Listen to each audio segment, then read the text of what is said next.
세 번째 주일을 맞이했습니다. 한 해도 여러분 가운데 거룩함으로 행복하신 축복이 있기를 간절히 축복합니다. 우리 서로 인사합시다. 한 해는 또한 행복하십시오. 우리가 새해란 말은 새로운 해다, 묵은 해는 가고 새해가 왔다 그러지 않습니까? 우리의 질문은 새 것이란 무엇일까? 무엇이 새롭다는 것인가? 이 새롭다는 게 어떤 뜻인가 하는 것을 묻게 됩니다. 미국에 맥스라는 사람이 살았다는데, 이 사람은 양복쟁이로 평생을 살다가 아주 성실하게 하루하루 사는 그런 사람이었습니다. 근데 이 사람은 습관이 있는데 매일 $1씩 복권을 사는 축복이 습관이 있는데, 그날 또 세게 기도해가지고 $1를 넣었는데 당첨돼가지고 100만 불을 탄 거예요.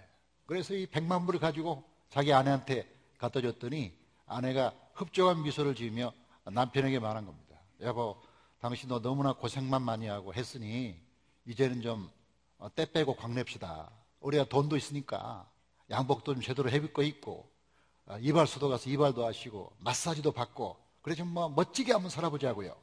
그래가지고 맥스가 그동안에 못했던 거를 하기 위해서 이발소에 가서 머리 깎고 마사지 받고, 피부과에 가서 또 피부도 좀 보고 새 양복도 갈아입고 굉장히 멋지게 하고, 건너는 뭘 건너는데 웬일입니까? 갑자기 자동차가 들이닥쳐가지고 돌아가시게 됐답니다.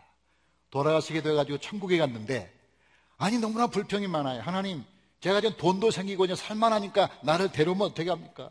내 아내는 어떻게 살라고요? 너무하십니다. 했더니 하나님이 한참 바라보더니, 아니 네가 맥스였구나. 네가 맥스인 걸 몰라봤어. 때 빼고 광내가지고 내가 너를 몰라봐서 미안하다. 다시 돌아가기는 못하겠고 그냥 같이 살자 그러더랍니다. 제가 만든 얘기입니다. 여러분, 우리가 새롭게 된다는 게 어떻게 하는 게 새로운 겁니까? 하나님을 깜짝 놀랄 만큼 새로워진다는 게 뭘까요? 좋은 옷을 입고 얼굴에 광을 내면 새로워지는 겁니까? 저는 지난주에 행복에 대해서 말하면서 단순한 행복 가지고는 진정한 행복이 아니지 않은가, 거룩해 행복하다, 그런 말씀을 드렸는데, 그러면서 한 주간 동안 우연히 TV를 보니까 광고가 나와요. 이것은 이제 광고인데 어떤 특정 기업을 제가 홍보하려고 그런 건 아닙니다. 광고를 봤습니다. 이런 광고보다 더 영적이에요. 제가 이 광고를 보고 굉장히 은혜를 받았다니까요. 아니, 이게 설교인 줄 알았어요. 변화는 안에서부터. 안에서 밖을 만든다. 아니, 설교 제목 같지 않습니까? 혹시 현대 다니신 분들은 이해해 주시기 바랍니다. 제가 현대를 싫어한 게 아니고 SK를 좋아한 게 아닙니다. 어쨌든 이 광고가 말하는 핵심 메시지는 뭔가, 진정한 변화는 밖에서 오는 행운이 아니다. 그건 몇 개나 오겠냐. 우리가 일생 동안 살면서 밖에서 오는 거 행운 기다리기 위해서 얼마나 기다려야 되나. 그러지 말고 네 안에서 행복을 만들어라. 네 안에서 진정한 변화가 일어나면 그때 행복이다. 그 행복이 너로부터 시작해서 세상을 바꾼다. 지금 이 광고를 지금 하고 있는 거예요. 우리가 지난주에 이 말씀에 로마서 12장 2절 말씀을, 주제 말씀을 다시 한번 보면, 너희는 이 세대를 본받지 말고 오직 마음을 새롭게 함으로 변화를 받아 하나님의 선하시고 기뻐하시고 온전하신 뜻이 무엇인지 분별하도록 하라. 이 말씀에 두 개의 큰 단어가 있죠. 세대란 말과 하나님이란 단어가 나옵니다. 이걸 그리면 이렇게 될 것 같아요. 자, 우리가 사는 것은 결국 이 세상과 하나님 사이에 산다. 우리가 세상에 가까워지면 세상적이 되고 하나님과 가까워지면 좀 거룩하게 된다. 나는 그 사이에 있는데, 우리가 세상으로부터 날마다 본받지 말고 살아야 되고, 그러면 그뿐만 아니라 우리가 하나님과 가까이 가야지 않느냐. 하나님과 가까이 가야 된다. 그래서 분수에 가까이 가면 물이 튀기듯이, 향나무에 가까이 가면 향이 묻어오듯이, 하나님과 가까이 가면 하나님의 거룩이 우리 가운데 다가온다. 이런 말씀을 드렸어요. 자, 그러면 지난주에 우리가 이 세상을 본받지 말라는 소극적인 거룩의 길에 대해서 말씀을 들었다면, 이제는 그뿐만 아니라 조금 더 한 걸음 나가야 되는데, 그게 뭐냐? 마음을 새롭게 함으로. 다 같이 마음을 새롭게 함으로. 이 마음을 새롭게 한단 말이 뭔가, 여기서 새롭게 한단 말을 좀 살펴볼 필요가 있다. 이 새롭게 되라 그랬는데, 우리가 새로운 존재라고 말하지 않아요. 우리가 새 것이라고 말하지 않아요. 우리 새롭게 되라고 말하고 있는 거죠. 왜 우리가 새 것이라고 말하지 않는가? 하나님이 본래 우리를 새 것으로 창조했죠. 새 것이었죠. 근데 우리가 죄로 인해서 점점 낡은 것이 되고 병든 것이 되었습니다. 그래서 우리가 성경 말씀 보면 요한복음 1장 보니까 빛이 어둠에 빛이 돼 어둠이 깨닫지 못하더라. 어둠이 되고, 에베소 2장 1절 보니까 허물과 죄로 죽었고, 또 에베소의 말씀 보면 하나님의 생명에서 떠나 있고, 이게 세상과 사는 우리의 모습이라는 거죠. 하나님 본래 우리를 새 것으로 창조했지만 점점 낡은 것이 되고 묵은 것이 되고 이상한 것이 됐다. 그렇기 때문에 성경은 말하기를 새롭게 되어라, 새롭게 되어라. 이 말은 하나님이 창조한 본래의 모습으로 회복되어라. 하나님이 너를 새롭게 만들었다. 그 모습으로 되돌아가라. 이렇게 말하는 거죠. 그러면 어떻게 되돌아가나? 누가 안 돌아가고 싶은 사람이 누가 있겠어요? 다 돌아가고 싶어요. 그럼 어떻게 되나? 마음으로 새롭게 되어 했는데, 이 마음이란 단어가 중요하죠. 마음이란 단어를 우리는 이 가슴이란 말로 해석하는데, 여기서 마음은 영을 말한다. 영이라는 것은 우리 마음에 있는 영, 영혼, 우리 마음의 지성소에 있는 영혼, 거기에 성령이 임하시는 그곳, 우리 마음속에 계시는 하나님의 거룩한 이 영이야말로 우리를 새롭게 한다. 그러니까 마음으로 새롭게 하여, 이 말을 다른 말로 말하면 성령님이 새롭게 한다, 영이 새롭게 한다, 그런 거예요. 따라합시다. 하나님의 영이 우리를 새롭게 합니다. 하나님의 영이 우리를 새롭게 한다. 그래서 성경 볼까요?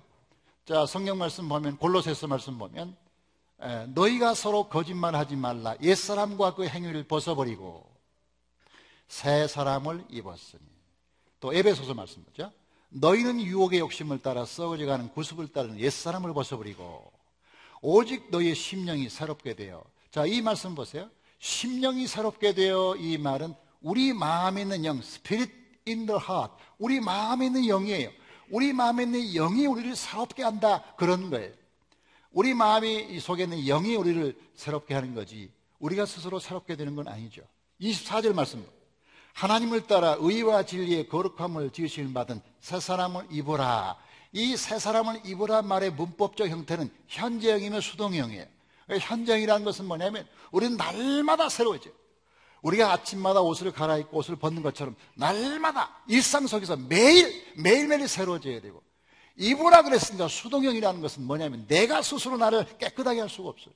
하나님이 도와주셔야 돼요. 이런 뜻이에요. 자, 그러면 우리가 성령님이 우리 안에 거하시고 그 성령님이 우리를 새롭게 하시는데, 성령은 우리 안에서 어떤 일을 하는가? 크게 세 가지를 한다고 볼 수 있어요. 첫째로 회개하게 한다. 자, 성령님이 우리 안에 계시면서 우리를 새롭게 하시는 첫 번째 방법이 뭐냐? 날마다 회개하게 한다. 이렇게 볼 수가 있어요. 여러분, 회개에 대해서 많은 설교를 들었지만 간단히 말하면 뭘까요? 여러분, 지금 밖에 나가면 태양이 보일지 모르겠어요. 날이 흐린 날은 태양이 안 보이죠. 구름에 가려 있죠. 자, 구름에 가려 있는 태양을 보면 여러분이 태양이 없기 때문에 태양이 없는 겁니까? 아니면 뭔가 가렸기 때문에 태양이 안 보입니까? 구름이 가리기 때문에 태양이 안 보이는 거죠. 그러면 우리 하나님의 사랑이 우리에게 안 비치는 건가요? 하나님의 도움이, 하나님의 은혜의 빛이 우리에게 안 비치는 건가요? 그렇기 때문에 우리가 문제가 되는 건가요? 하나님의 빛이 안 비친 적은 한 번도 없어요. 다만 문제는 그 하나님의 빛과 우리 사이에 가로막는 게 있다. 구름이 가로막고 있다. 우리의 죄와 우리의 잘못된 행실의 먹구름이 태양을 가로막고 있기 때문에 하나님이 우리에게 주시는 빛을 다 못 받고 그 빛을 못 받고 있다. 빛의 문제가 아니라 구름의 문제다. 우리 속에 있는 구름들, 먹구름들, 이런 것들이 죄악들, 이런 것들이 있기 때문에 이걸 자꾸 걷어내야 된다. 이게 회개라는 거 아닙니까? 회개를 다른 말로 어떤 사람 말하기를 영적 배수구다. 영적 배수구다. 여러분, 하수구라는 게 있는데 하수구에는 많은 오물들, 찌꺼기, 오수, 폐수 뭐 이런 거 다 하수구에 있잖아요. 그럼 비가 많이 오면 그 하수구가 만약에 뚫려 있으면 비가 물로 확 해가지고 씻겨져 바다로 들어갈 거 아닙니까? 근데 하수구가 막혀 있으면 이 물이 들어가서 이게 하수구가 막혀있기 때문에 물이 역류해가지고 다시 이 거리로 나와가지고 거리가 홍수가 되지 않습니까? 물론 비가 많이 와서 홍수가 되겠지만 이 하수구가 막혀 있으니까 물이 나갈 데가 없는 거예요. 다른 말로 말하면 우리의 영혼도 날마다 깨끗하게 청소해야 되는데 우리 영혼을 날마다 청소하지 않으니까 이게 심령적 적폐가 생겨서 자꾸 쌓인다. 자꾸 쌓이다 보니까 이제 오버해가지고 나도 모르게 이상한 사람이 되는 거예요. 그러므로 우리가 우리 속에 있는 영적 배수, 이게 잘 되게 하기 위해서는 날마다 우리 속에 있는 하수구가 이게 막혀 있는지 안 막혀 있는지, 우리 속에 뭐가 있는지를 날마다 볼 필요가 있는 거죠. 볼 필요가 있는 거죠. 그렇기 때문에 우리가 회개라는 것을 영적 배수구다, 이렇게 우리가 말을 쓰는 것이죠. 고린도후서 7장 1절 말씀 볼까요? 그런즉 사랑하는 자들아, 이 약속을 가진 우리는 하나님을 두려워하는 가운데서 거룩함을 온전히 이루어 육과 영의 모든 더러운 것에서 자신을 깨끗하게 하자. 우리가 깨끗하게 해야 되는데 깨끗하게 하기 위해서는 날마다 자기를 성찰해야 되잖아요. 성찰해야 되잖아요. 하나님은 분명히 개인과 교회나 국가가 회개하고 올바로 서기를 원하면 반드시 정결케 하시고 깨끗게 하시고 모든 새로운 것의 시작은 정결케 하는 거죠. 아무리 새로워지기 원해도 더러우면 새로워질 수가 없는 거죠. 그러니까 성경적 거룩의 첫 번째는 정결이다. 정결은 뭘로 오냐? 회개를 통해서 온다는 거죠. 1907년 우리 한국의 대부흥운동은 바로 한 사람의 회개로 시작했죠. 하디라는 유명한 감리교 선교사가 한국에 왔는데, 이분은 토론토 의대를 나와서 굉장히 대단한 실력가가 한국에 온 거죠. 이분이 막 설교하고 복음을 전하는데 아무런 반응이 없어요. 그래, 하디 선교로서 생각할 때 이 민중들이 무식하고 자기 설교를 못 듣기 때문에 그런 것이라고 생각했어요. 그런데 성경을 보면서 돌아보니까 바로 문제는 이 한국 민족에 있는 게 아니라 자기에게 있다는 걸 알게 됐어요. 자기 속에 폐수, 자기 속에 오물이 가득 차서 이게 설교로 나오니까 사람들이 은혜가 안 되는 거야. 그래서 자기가 회개하고 올바로 서서 설교를 시작했는데, 그게 1907년 대부흥운동으로 일어난 거 아닙니까? 그런데 이 1907년에 평양에서 대부흥운동이 일어나가지고 막 영적으로 회복되는데, 어떤 집회에 어떤 여인이 참여했는데 하나님 말씀을 전하니까 그 여인이 감동을 받았는데, 그 여인은 뒷집 남자하고 매우 부적절한 관계에 있던 여자였어요. 그게 정상적인 줄 알았어. 근데 이 설교를 들어보니까 그게 죄악인 걸 알게 되고, 내가 잘못했구나. 그리고 회개하면서 요 앞에 나와서 간증을 한 거야. 자기는 이웃 남자하고 잘못된 일을 저질러서 나쁜 일을 했다고 회개하는 거죠. 그런데 하필 그 장소에 자기 남편이 왔네. 자기 남편이 온 걸 모르고 간증을 한 거야. 남편이 온 걸 알고서 간증했어야 하는데, 그러면 남편이 그 얘기 듣고 좋아하겠어요? 여러분 같으면 좋아하겠어요? 큰일 납니다. 칼부림 날 사건이죠. 이혼은 그만두고. 그런데 하나님의 성령이 남편에도 임했어요. 남편이 꼬꾸라지면서 뭐라고 얘기하냐면, 내가 당신을 사랑하지 않아서 당신이 그런 일을 했으니까 모든 잘못은 나에게 있어 하면서 남편이 자기 아내를 부둥켜 안고 울었어. 그랬더니 모든 교인들이 감동을 받고 함께 울었다는 것이죠. 우리가 성령이 임하면 자기 죄에 대해서는 뉘우치고 남의 죄에 대해서는 불쌍히 여기는 마음이 있는 거예요. 이게 성령의 역사입니다. 성령은 남의 죄를 규탄하는 게 아니라 남의 죄는 불쌍히 여기고 자기 죄는 안타깝게 생각하고 회개하게 되는 거죠. 반대로 성령의 역사가 되면 남의 죄는 드러내고 자기 죄는 감추게 되죠. 성령의 역사는 자기 죄는 드러내고 남의 죄는 감추는 건데, 하나님의 성령님은 회개하는 영으로 우리 자신에게 큰 역사가 있기를 주의 이름으로 축복합니다. 회개하지 않는데 하나님이 사용하거나 회개하지 않는 교회를 사용한 적은 2000년 역사 속에 한 번도 없었습니다. 우리 교회가 정말 변화가 되고 새로워지기 원한다면 날마다 성령의 감동을 받기를 바랍니다. 시편 139편 볼까요? 자, 이거 중요한 말씀 같이 읽어봐요. 시작. 하나님이여 나를 시험하사 내 마음을 아시며 나를 시험하사 내 뜻을 아옵소서. 내게 무슨 악한 행위가 있나 보시고 나를 영원한 길로 인도하소서. 날마다 자기를 검토하고 날마다 자기를 바라보는 거, 요게 회개다. 진정한 회개. 자기를 늘 바라보고 남은 불쌍히 여기고 자기는 엄하게 처리하는 거, 이게 성령의 역사죠. 성령의 역사죠. 하나님의 성령님이 한 해 동안 그리고 평생 동안 우리 자신을 돌아보는 은혜가 주시기를 간절히 축복합니다. 자, 두 번째로 성령님은 어떻게 우리를 새롭게 하시나? 우리를 순종하게 함으로 새롭게 한다. 자, 순종을 좋아할 사람은 아무도 없어요. 군인들도 물어보면 순종을 어쩔 수 없이 순종하는 거지, 뭐 순종을 좋아서 하는 사람은 제가 보니까 별로 없는 것 같아요. 자, 그런데 이 순종이 좋건 싫건 우리에게 굉장히 중요한 것은, 이 순종이 없이는 아무것도 되는 게 없어요. 왜 그러냐? 우리가 구원받는 단계에서는 순종이 별로 필요가 없어요. 하나님이 다 하시니까. 하나님이 은혜 주시고 하나님이 구원 주시고 하나님이 애정하시고 선택하시고 하나님이 다 하시는 거예요. 그래서 이스라엘 백성들을 애굽에서 건져낼 때 이스라엘 백성들은 할 일이 별로 없었어요. 어린 양을 잡는 것밖에는. 그냥 홍해바다를 가르쳐주면 걸어가는 거, 그거밖에는 할 일이 없는 거죠. 그래서 그 순간에 하나님이 출애굽기 19장에서 어떻게 말하냐? 내가 애굽 사람에게 어떻게 행하였음과 독수리 날개로 너희를 업어 구원은 독수리라고 하나님이 다 업어다가 주는 거죠. 사람이 할 일은 별로 없어요.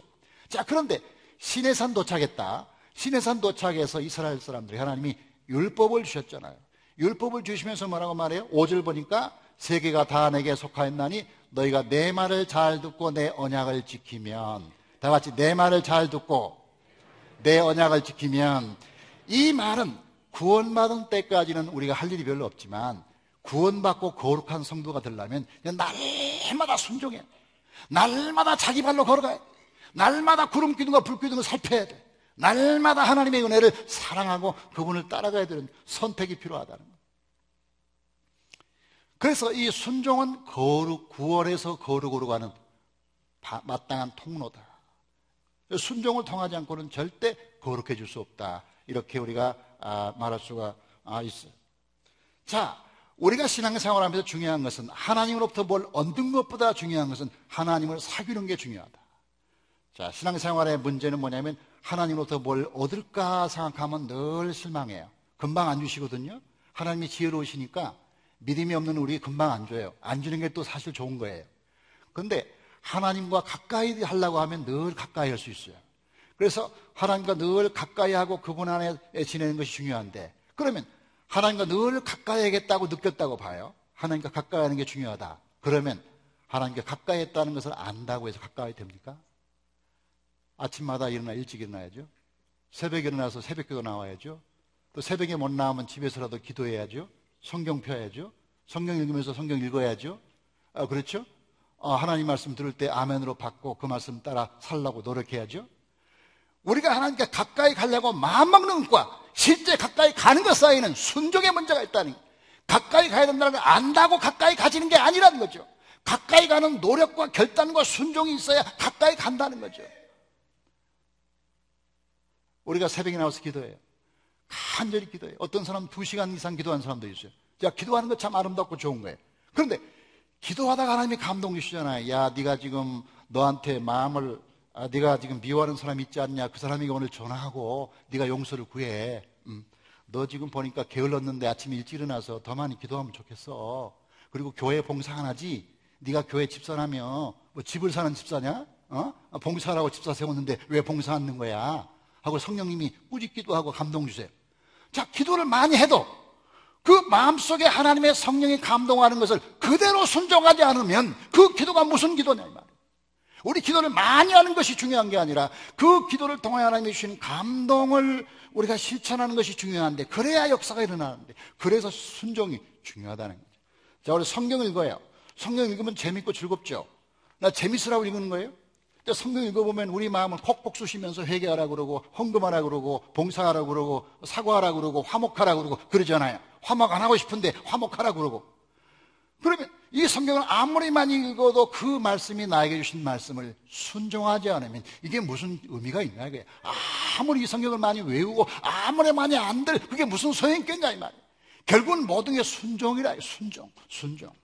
여러분이 지금 설교 듣잖아요. 아멘도 하시고 또 은혜도 받고 아마 그럴 거예요. 그런데 여러분이 아무리 설교를 잘 들어도 설교 들을 때 시간적 관념, 목사님 설교가 길구나, 오늘은 15분이 더 길어, 15분 18초를 더 했네. 여러분, 설교가 시간적 개념입니까? 조금 길면 어때요? 그렇잖아요. 우리 한신교회 수준에서 설교가 길다고 설교 안 듣는 사람 있겠습니까? 그건 좀 별로 수준 높은 성도가 아니죠. 설교를 들을 때 예화가 몇 번 나오나 그거 따집니까? 뭐 설교를 들을 때 이건 3년 전에 했는데 2년 전에 했는데 그걸 또 확인하는 사람이 있습니까? 모르겠어요. 그거 확인하는 사람이 있을지 모르. 설교를 듣는 이유가 뭐냐? 그게 나에게 주는 하나님의 음성인데 그 음성을 따라 어떻게 내가 살 것인가의 문제가 아닙니까? 결국은 순종이 아니냐 이거야. 아무리 명설교를 하면 뭐해? 그 설교를 듣고 나에게 주신 말씀을 깨닫고 그래도 그 중에 하나는 내가 실천해야겠다. 그래야 그게 여러분에게 은혜가 되지 않겠어요? 결국 모든 게 순종인데 문제는 순종이 쉽지 않다는 데 있잖아요. 순종이 쉽지가 않잖아요. 그러니까 성령님이 우리 속에 들어와서 어려운 건 내가 다 아는데 너 할 수 있어. 괜찮아. 한번 해봐. 이건 마치 엄마가 자식들에게 부드럽게 속삭이면서 힘을 주시는 것처럼 모성의 성령이신, 모성의 영이신 성령님이 우리 속에서 괜찮아, 네가 할 수 있어, 한번 해봐, 한번 해봐, 한번 해봐 라고 말하고, 우리가 한 번 하고 되고 한 번 하고 되고 점점점 믿음이 자라는 거 아니에요. 우리가 마음으로 새롭게 되는 것은 성령의 말씀에 따라 순종해야 새롭게 되지, 순종 안 하는데 새롭게 되는 이유가 있겠습니까? 안 그렇습니까? 그래서 믿음과 순종의 관계를 이렇게 정리할 수 있어요. 자, 믿음과 순종의 관계 어떻습니까? 우리는 믿는 만큼 순종하고 순종하는 만큼 믿는 거예요. 어떤 신자가 이렇게 말할 수 있어요. 목사님, 저는 아주 잘 믿습니다. 저는 성경 66권을 정말 100% 믿습니다 라고 입에 거품을 품고 얘기했어도 당신이 오늘 그 말씀을 순종하지 않으면 당신의 믿음은 헛것이고 믿는 게 아닙니다. 그렇잖아요. 믿음은 순종을 낳고 순종은 믿으면서 나오는 거죠. 믿음은 반드시 순종을 낳고 믿기 때문에 행하는 거 아닙니까? 그렇죠? 그러니까 우리는 믿음이 있다, 너는 순종이 있다, 이 두 가지 나눌 수가 없죠. 정말 하나님은 우리에게 믿음도 주시고 성령을 통해서 순종할 마음을 주시는데, 여러분이 항상 순종을 통하여 날마다 새롭게 되기를 주의 이름으로 축복합니다. 하나님의 성령님이 우리 안에서 하는 세 번째 제일 중요한 게 뭐냐? 기도라. 기도. 왜 기도가 제일 중요하냐 하는 걸 생각해 볼 필요가 있어요. 자, 기도는 하나님과 우리와의 만남이잖아요. 이 만나져야 좋아지잖아요. 만나져야 변화되잖아요. 금방 얘기한 것처럼 향나무 옆에 가야 향이 묻어오고, 분수 옆에 가야 물보라가 튀기는 거 아닙니까? 그렇잖아요. 가까이 가야 뭔가 유익을 얻지. 감나무에 가까이 가 감을 먹지. 감나무는 가까이 가 감이 떨어지잖아요. 가까이 가야. 그러면 우리가 거룩해지기 위해서는 거룩한 분에게 가까이 다가가야 되는데, 다가가는 방법이 뭐냐? 기도라 이거야. 기도는 뭐냐? 하나님께 다가가는 거죠. 하나님도 다가오시고 우리도 다가가고, 하나님은 내려오고 우리는 올라가는 거야. 그래서 하나님은 겸손하게 우리의 기도를 들으시려고 이렇게 내려오시고, 우리는 하나님의 음성을 들으려고 올라가잖아요. 기도는 하나님과 우리 만남이라는 거지. 이게 만나면 닮아져. 만나면 닮아. 만나면 영향을 받는 거죠. 저는 이 기도의 원리를 부직갱이 원리에 찾게 돼요. 여러분이 시골에 태어나신 분이 부직갱이가 뭔지를 알아요? 서울 도시 사람들은 몰라요. 부직갱이 뭔지 모르는 사람은 저한테 오시면 제가 친절하게 가르쳐 주겠어요. 이 부직갱이 뭐냐면, 부직갱이는 이 불을 잘 살려기 위해서 불을 잘 살려라고 만든 도구 아닙니까? 그 부직갱이는 나무로 되었거나 아니면 뭐 쇠로 되었거나 그러겠죠. 여러분, 이 부직갱이는 불은 아니잖아요. 그건 나무예요. 그건 나무 조각이라니까. 그리고 그 뭐 쇠로 만든 것도 있겠죠. 그런데 이것이 불 속에 들어가서 한참 있다 보면 이게 불이 되잖아요. 원래 불이 아닌데 불이 되는 거야. 이게 불 속에 있는 한 불인 거예요. 불 속에 있는 한 불이야. 이게 신비로운 거야. 이게 원래 불이 아닌데 불 속에 있으면 걔가 불처럼 돼요. 뭐 나무 같은 경우는 타기도 하고, 뭐 쇠 같은 것은 막 빨갛게 달구어지잖아요. 그게 원래 불은 아닌데도 불 속에 있는 한. 그러다가 불 속에서 쏙 빼면 이게 또다시 또 나무 조각이 되거나 뭐 쇳덩어리가 되거나 고철이 되거나 그러는 거죠. 우리가 거룩하게 되는 방법, 다른 방법이 있겠어요? 우린 다 부직갱이처럼 연약한 존재고 나무 조각이고 고철 같은 존재 아닙니까? 그런데 우리 같은 존재가 하나님 안에 있고 그분과 대화를 하면 그분처럼 닮아가는 신비, 이게 기도잖아요. 기도를 제쳐놓고 어떻게 하나님과 닮아갈 수 있겠느냐. 기도를 제쳐놓고는 절대 하나님을 닮아가는 방법이 없는 줄로 믿습니다. 기도를 통해서 점점 하나님께 다가가고, 하나님 우리에게 다가가고, 기도를 통해서 가까워지고, 원래 불이 아닌데 불처럼 되고, 원래 우리는 하나님의 생명이 아닌데 생명을 소유하게 되고, 그분처럼 생각하게 되고, 그분처럼 행하게 되고. 그래서 기도가 없이는 절대 이 같은 유가 나갈 수가 없어요. 기도는 하나님과 연합되는 방법이에요. 하나님과 하나 되는 방법이에요. 기도하지 않으면 절대 하나님을 닮아갈 수 없고 새롭게 될 수가 없다. 자, 그렇게 보기 때문에 결국 성령님이 우리 안에서 세 가지를 통해서 새롭게 하시는데, 첫째로 회개하게 함으로 죄를 씻고 깨끗하게 해주시고, 우리가 순종하게 함으로 하나님의 뜻을 실천하게 만들고, 기도하게 해서 하나님과 연합되게 하시고 하나님과 하나 되게 함으로 날마다 새롭게 만드시는데, 하나님의 성령님이 여러분 속에서 회개와 순종과 기도를 통하여 날마다 주님을 닮아가는 거룩한 부직갱이들이 되시기를 주의 이름으로 축복합니다. 하나님 아버지 감사합니다. 거룩한 날 우리 모두 하나님께 나와 기도하며 우리가 변화를 촉구하는 성령의 음성을 듣게 하시니 감사합니다. 세상과 분리하여 이 세대를 본받지 않게 하여 주옵시고, 마음으로 새롭게 하여 하나님께 가까이 나가게 하여 주옵소서. 우리가 새롭게 되는 것은 성령의 도움으로만 되는 줄로 믿습니다. 우리 안에 계신 성령님, 우리가 날마다 회개함으로 정결하고 깨끗한 종들이 되게 하여 주옵소서. 회개는 영적 배수구, 우리의 심령이 날마다 보혈로 씻겨지고 성령으로 새롭게 되게 하여 주옵소서. 우리가 할 일은 회개하는 일이요, 하나님이 할 일은 다시 세우는 일입니다. 우리는 날마다 자기를 파괴할 때 하나님이 새로 건축하시는 것을 느낄 수가 있습니다. 하나님, 우리가 후회하지 말고 회개하게 하여 주옵소서. 가룟 유다는 회개하다가 절망에 빠졌고, 베드로는 제대로 회개하다가 하나님의 쓰임 받았으니 우리 날마다 자기를 돌아보는 성도들이 되게 하여 주옵소서. 하나님, 순종을 통하여 하나님의 뜻을 이루게 하여 주옵소서. 순종은 구원받은 성도가 거룩함에 이르는 통로인 줄로 믿사오니 순종 없이는 절대 믿음이 없습니다. 우리는 믿는 만큼 순종하고 순종하는 만큼 믿습니다. 아버지, 우리 믿음이 순종으로 고백되게 하여 주시옵소서. 기도를 많이 하는 것도 중요하지만 기도할 때 들려주시는 하나님의 음성을 순종하게 도와주시옵소서. 설교를 듣는 것 중요하지만 말씀을 듣는 다음에 그 말씀에 순종하는 은혜를 부어주시옵소서. 성경을 많이 읽는 것 중요하지만 많이 읽는 것이 몇 번 읽었던 게 중요한 게 아니라 그 말씀이 명령하고 지시한 대로 순종하는 은혜를 주시되 우리는 심히 약하오니 성령님 도와주시옵소서. 하나님, 무엇보다 기도의 은혜를 부어주시옵소서. 기도는 하나님과 동화되고 연합되는 비결인 줄로 믿습니다. 부리깽이 같은 우리가 하나님의 거룩한 성령의 불로 데워지고 새롭게 되는 은총을 우리가 기도를 통해서 받사오니 기도를 통하여 우리의 존재가 하나님 닮아가는 존재가 되도록 도와주시옵소서. 하나님 같은 생각, 하나님의 마음, 하나님의 심령을 품는 은혜를 기도를 통해서 받게 하여 주시옵소서.